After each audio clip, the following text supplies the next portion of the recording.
Simon Kimbangu est une figure importante de l'histoire religieuse et sociale de la République démocratique du Congo.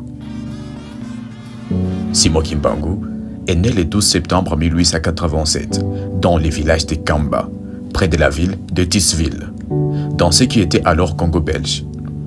Il a grandi dans une famille chrétienne et a travaillé comme catéchiste pour l'église baptiste.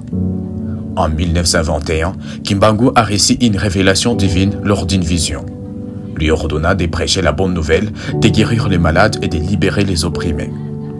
Le 6 avril 1921, c'est la date qu'il avait reçu la vision du Saint-Esprit et a commencé à prêcher dans sa communauté, attira rapidement une grande foule de disciples. Il a fondé en 1921 un mouvement religieux qui donnera plus tard naissance aux Kimbanguistes, connu à l'origine sous le nom de l'Église de Jésus-Christ sur la terre par le prophète Simon Kimbangu. Les enseignements de Kimbangu étaient centrés sur la foi chrétienne, la guérison spirituelle et physique, ainsi que sur la résistance pacifique contre l'oppression coloniale. Avant de continuer avec cette brève histoire de Simon Kimbangu, rassurez-vous que vous êtes déjà abonné à cette magazine. Les autorités coloniales belges ont perçu les mouvements de Kimbangu comme une menace pour leur autorité et leur contrôle sur la population congolaise.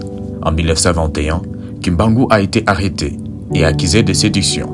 Il a été condamné à mort, mais sa peine a été commise en emprisonnement à perpétuité. Il a passé le reste de sa vie en prison où il est décédé le 12 octobre 1951. Malgré son emprisonnement, l'influence de Kimbangu a continué de croître et l'église kimbanguiste est devenue l'une des plus grandes et plus influentes d'Afrique.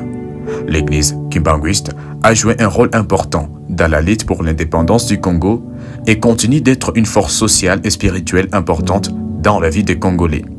Kimbangu est vénéré comme un prophète et un martyr dans la tradition kimbanguiste.